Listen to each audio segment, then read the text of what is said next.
T'as vu la vidéo de Kylie et Timothée en train de se galocher au concert de Bee? Non mais ils ont officialisé alors que ça fait des mois qu'il y a des rumeurs qui circulent. C'est peut-être Bee qui fêtait ses 42 ans ce jour-là, mais je te le dis, c'est Kylie qui nous a fait un cadeau. Pourquoi c'est important? Pourquoi ça m'obsède? Mais parce que ce suspense, il a duré des mois. Ensemble, pas ensemble. Non mais on est devenus zinzin à chercher des indices partout. On parle quand même là de deux des plus grandes stars de leur génération. Deux people ultra médiatisées, dont une qui a fait carrière en se filmant avec sa famille H24. Et tu vas me dire qu'il n'y a pas une photo qui filtre. C'est un miracle, surtout quand on est une Kardashian-Jenner. Alors mais moi, faut pas jouer avec mes nerfs comme ça. Alors la vidéo du concert, elle laisse planer aucun doute. Ça se smack fort et ça se câline trop devant tout le monde. Et dans ce tout le monde, il y a carrément le baby daddy de Kylie, aka le rappeur Travis Scott. Non mais tu me connais, moi quand j'ai vu la vidéo, direct je me suis dit c'est un PR stunt, grosse mise en scène de Kris Jenner, parce qu'en vrai là c'est trop flagrant. Mais tu sais quoi? En vrai, moi j'ai décidé de m'accrocher à ce couple, mais comme à une bouée de survie, pour encore croire à l'amour, surtout depuis l'annonce du divorce de Joe Jonas et de la reine du Nord, Sophie Turner. Puis en plus, je me dis, en vrai, ça lui fait du bien, cette relation à notre Kylie. Déjà, fini le look sexy californien, place à une allure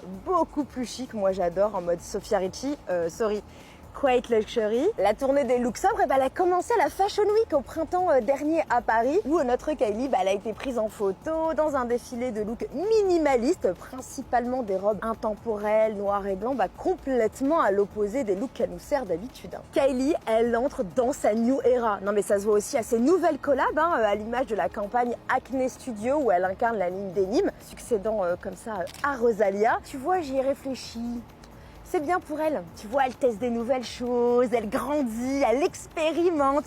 Même dans le choix de ses gars, parce que Timothée, c'est pas du tout son style de mec d'habitude. Bah oui, quand même, le tableau de chasse de Kylie, c'est plutôt Tyga, Travis Scott, en mode rappeur bad boy à la sauce drama. Alors là, on est complètement sur l'opposé. Timothée, déjà, physiquement, à 27 ans, il en fait un peu de 14. Ok, il s'est tapé tout Hollywood, mais il reste assez discret dans les tabloïds, ou assez smart, surtout pour pas se faire attraper par le col par les paparazzi. C'est un gars solvable, avec une carrière qui tient la route. Bon, je précise quand même, s'ils ont officialisé avec un kiss, on n'est pas encore sur une histoire hyper sérieuse. Bah oui, en vrai, Kylie, elle est sortie avec Timothée que quelques fois. Tu vois, elle prend son temps, elle apprécie d'apprendre à mieux le connaître. Alors après, le truc positif, c'est que Timothée, c'est un vrai gentleman. Il traite Kylie avec respect, il est hyper charmant avec elle, il la fait rire. Non, il n'est pas du tout comme les autres garçons qu'elle a datés avant. Même si c'est pas son type, ils ont une très très bonne alchimie. Ça, c'est son côté Frenchy, ça lui donne un petit truc en plus. Alors maintenant, est-ce que ça va durer? Est-ce que ce nouveau power couple va survivre à la prochaine Fashion Week? Est-ce qu'on verra Timothée dans la prochaine saison des Kardashians? Viens me donner ton avis en commentaire et abonne-toi pour encore plus d'Actu People.